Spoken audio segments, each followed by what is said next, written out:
कि आप हिंदू की रक्षा करने के लिए जो एक उग्र का माहौल, एक अनरेस्ट का माहौल अपने देश में बना रहे हैं, तलवारें बांट रहे हैं। आप तलवारें तब कहाँ जाती हैं आपकी तलवारें, जब आपके ही देश में एक हिंदू बेटी उन्नाव की जो बच्ची, तब आपकी तलवारें नहीं निकलती, तब आपकी ज़मीर नहीं जागती, तब आपके अंदर वो एक जोश नहीं जागता कि मैं हिंदू हिंदू की बेटी के साथ इतना बुरा हुआ और अब मुझे जाके उसको इंसाफ दिलवाना है। तब आप नहीं खड़े होते।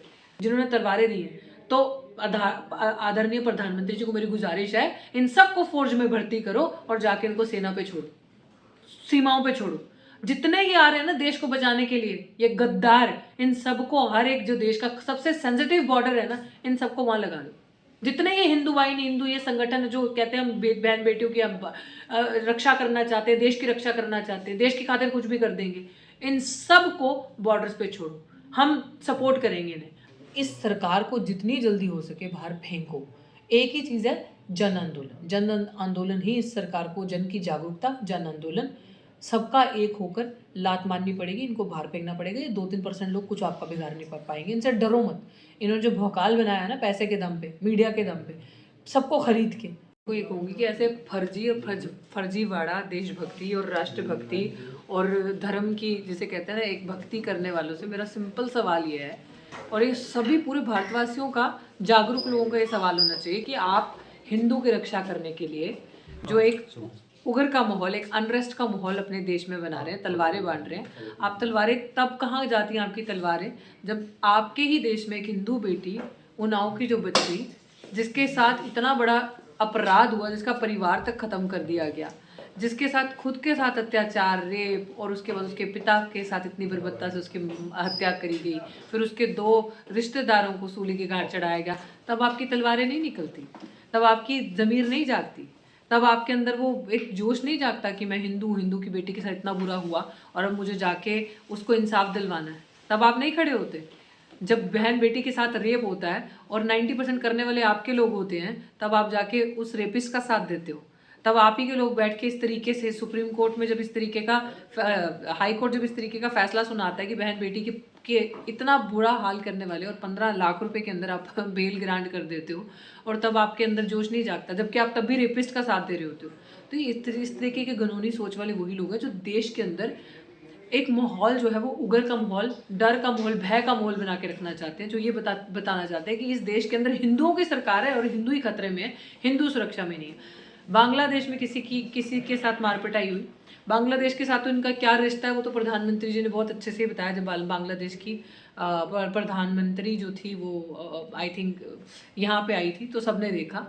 अब सिचुएशन ये है कि ऐसे लोगों की सबसे बड़ी जिम्मेदारी बनती है कि वो डंडे और तलवारें लेके खड़े रहें सड़कों पे उन रेपिस्ट के खिलाफ, कि कोई किसी बहन बेटी को अगर हाथ लगाएगा तो हम खड़े हैं।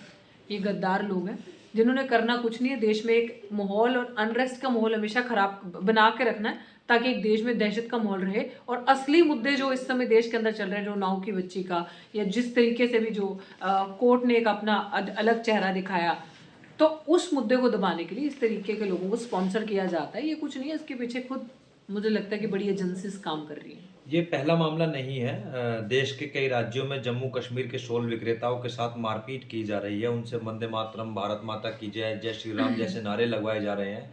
उनके आई कार्ड चेक किए जा रहे हैं, आईडी कार्ड, उनके आधार कार्ड, डॉक्यूमेंट उनसे मांगे जाते हैं। डॉक्यूमेंट देने पर भी उनके साथ मारपीट, और उनसे ये कहा जाता है कि आप भारत में क्यों आए हैं। मतलब एक तरफ कहा जाता है कि कश्मीर भारत का हिस्सा है, लेकिन कश्मीरी भी एक तरफ सवाल करते, दूसरी तरफ से सवाल करते हैं कि हम, अगर कश्मीर आपका है तो हम आपके क्यों नहीं हैं, क्योंकि उनके साथ तो हर जगह पर मारपीट की जा रही है।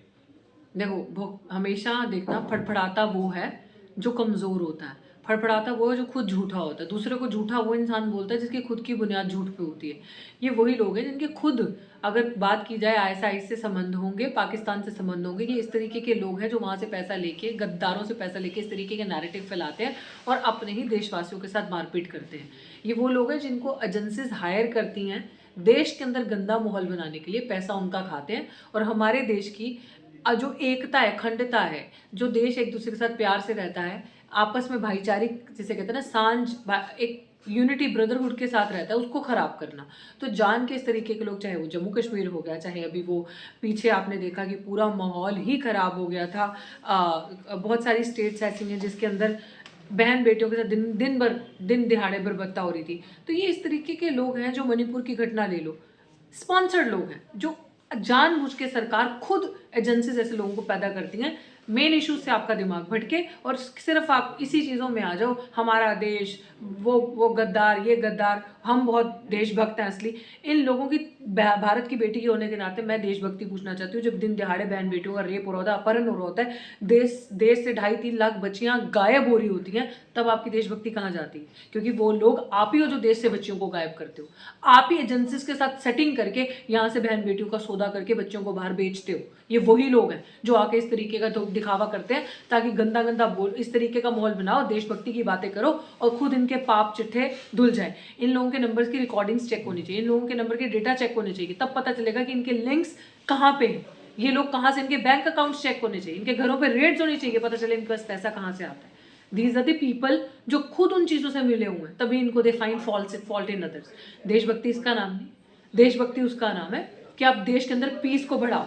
देशभक्ति देश के अंदर तब माने हम कि जब बहन बेटी की इज्जत के लिए जब कोई रेप करता है तो रेप के आरोपी के तरफ जाति ना देखी जाए, धर्म ना देखा जाए और एक साथ इकट्ठे हो जाओ।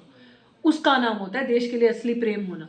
कि बाहरी ताकतें अगर देश को कमजोर करने की कोशिश कर रही हैं, आप चट्टान बन के देश के लिए खड़े हो। Like Ambedkar said, I am firstly and lastly Indian. So हमें सबसे पहले भारतीय होने का मतलब है भारत की अखंडता को अक्षुण्ण रखना, एक रखना। तो ये वो लोग हैं जो अपने ही देश के लोगों को गद्दार बताते हैं। इनके अंदर अगर दम है ना, तलवार वालों के अंदर, जिन्होंने तलवारें दी हैं, तो आदरणीय प्रधानमंत्री जी को मेरी गुजारिश है, इन सबको फौज में भर्ती करो और जाके इनको सेना पे छोड़ो, सीमाओं पे छोड़ो। जितने ये आ रहे हैं ना देश को बचाने के लिए, ये गद्दार, इन सबको, हर एक जो देश का सबसे सेंसिटिव बॉर्डर है ना, इन सबको वहां लगा दो। जितने ये हिंदू वाहिनी, हिंदू ये संगठन जो कहते हैं हम बहन बेटियों की हम रक्षा करना चाहते हैं, देश की रक्षा करना चाहते हैं, देश की खातिर कुछ भी कर देंगे, इन सब को बॉर्डर्स पे छोड़ो।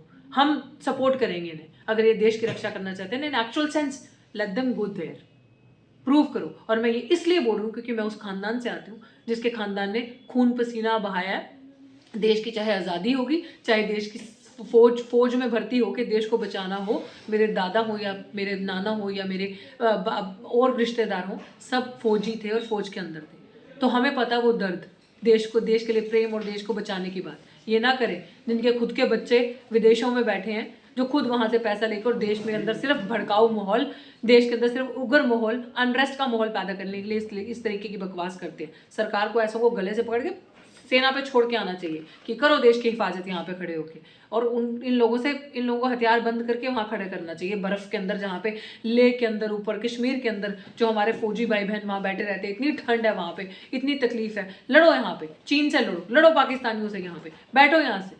गद्दार कहीं के बात करेंगे देश को बचाने की, देश को बर्बाद करने वाले ही हैं।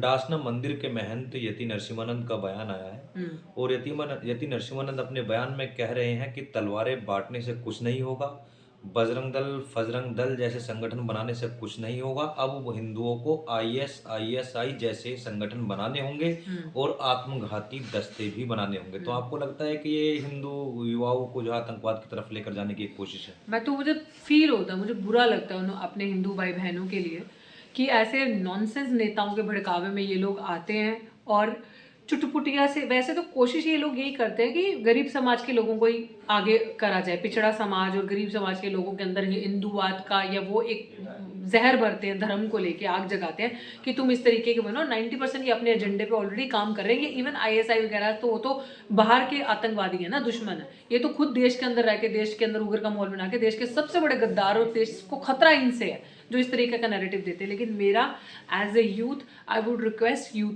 रिक्वेस्ट मेरे हिंदू भाई बहनों से जो देश के अंदर देश को प्यार करते हैं, ऐसे गंदे लोगों से अपने बच्चों को बचा के रखें, ऐसे गंदे लोगों से यूथ को बचा के रखें, क्योंकि ये आपके बच्चों के अंदर एक गंदी फीलिंग जगाएंगे। देश के अंदर ये देश किसी भी एक धर्म का नहीं हो सकता। जिस दिन ये देश धर्म के आधार पर चला, उस दिन इस देश का खात्मा हो जाएगा। इस देश का खूबसूरती ही इस देश का संविधान है, जिसने कहा हम भारत के लोग, we the people of India. जिस पीपल ऑफ इंडिया मतलब सबका डाइवर्सिटी है इस देश में। ये हिंदू का भी उतना है जितना मुसलमान का है, सिख का, ईसाई का, बौद्ध का, जैनी का।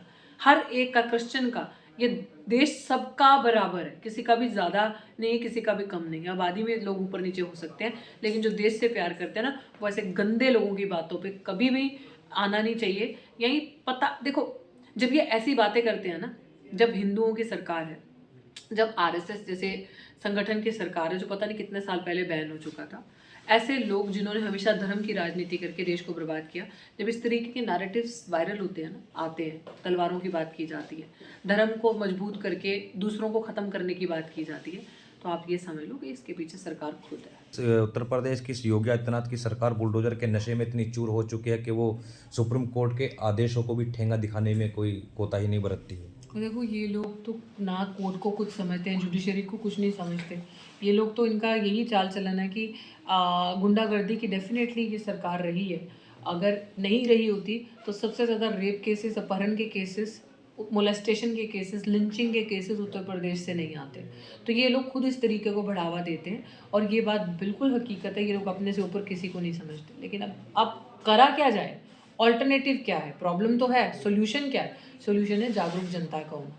चोर तो है, चोर आपके सामने है, आपने चोर को पकड़ भी लिया, चाहे वो मशीन से वोटों की चोरी करना हुई, चाहे वो बहन बेटी के साथ रेप करके रेपिस्ट को बचाना हुआ, चाहे वो हमेशा कोई भी आरोपी हो, आरोपी को बचाना हुआ, चाहे वो फाइनेंशियल कोई फ्रॉड है, सबसे ज़्यादा इनके लोग हैं, चाहे फाइनेंशियल फ्रॉड करके देश का आधे से ज़्यादा पैसा लेके बाहर भाग जाए लोग, तब भी इनके लोग हैं वो। तो ये चीज़ हमें सोचना है कि जनता का फ़र्ज़ क्या है। जनता को एक होना पड़ेगा। ऑपोजिशन पार्टी अगर अपनी आखिरी सांसों में है तो उनको अपना फ़र्ज़ निभा के एक होकर इस सरकार को जितनी जल्दी हो सके बाहर फेंको। एक ही चीज़ है, जन आंदोलन। जन आंदोलन ही इस सरकार को, जन की जागरूकता, जन आंदोलन, सबका एक होकर लात मारनी पड़ेगी, इनको बाहर फेंकना पड़ेगा। ये 2-3% लोग कुछ आपका बिगाड़ नहीं कर पाएंगे। इनसे डरो मत। इन्होंने जो भौकाल बनाया है ना, पैसे के दम पे, मीडिया के दम पे, सबको खरीद के अपनी जेब में रख के, डरो मत, क्योंकि एआई का ज़माना है। आज वोट भी एआई से लिए जा सकते। एआई चाइना में बिल्डिंग बना रही है। आप सोचो कि एआई क्या नहीं कर सकता। एआई आज आपकी ज़िंदगी, आज मैन पावर एआई ने ख़त्म कर दिया, सब कुछ एआई कर रहा है। तो ये एआई से सब कुछ कर सकते हैं घर बैठे।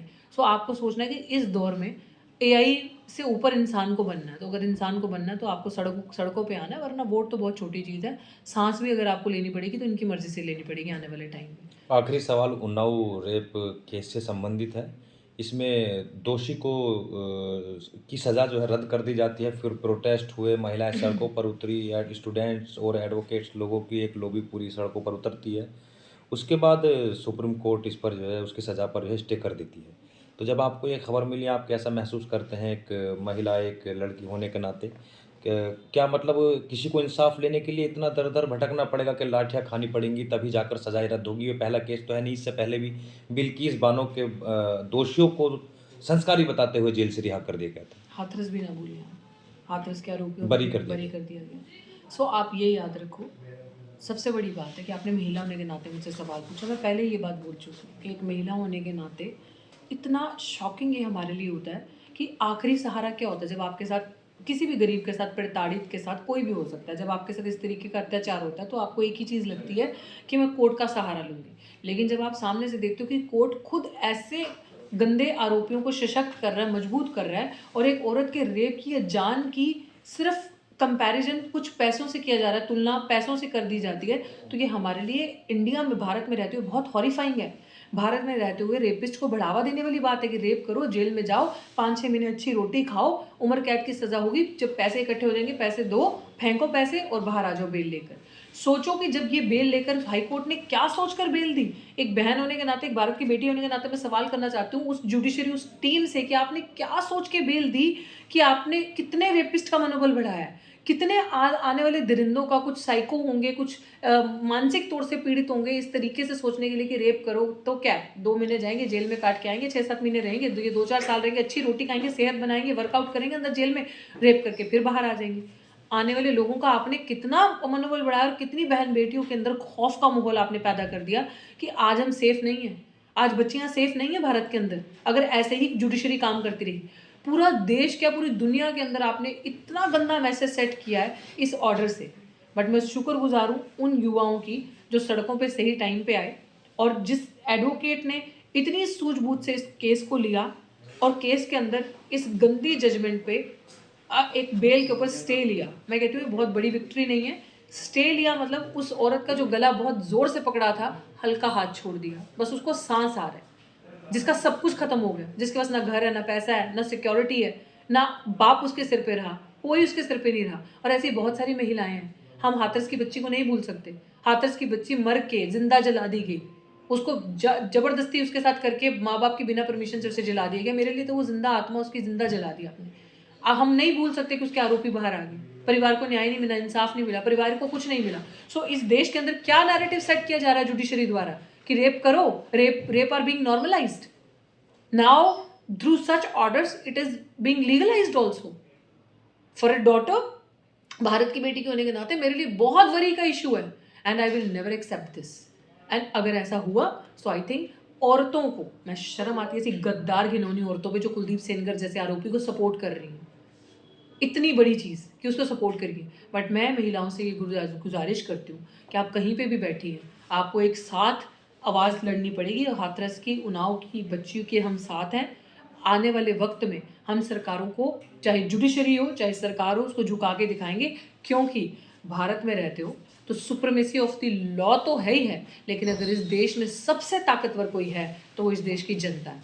और महिलाएं तो सबसे ताकतवर हैं ही हैं, क्योंकि ऐसे गंदे लोगों को भी महिलाएं जन्म देती। तो सोचो महिला कितनी ताकतवर है। सो लेट्स नॉट फॉरगेट अपनी पावर को याद रखो और तमाचे मारो संविधान की ताकत से इनके मुंह पे। Thank you.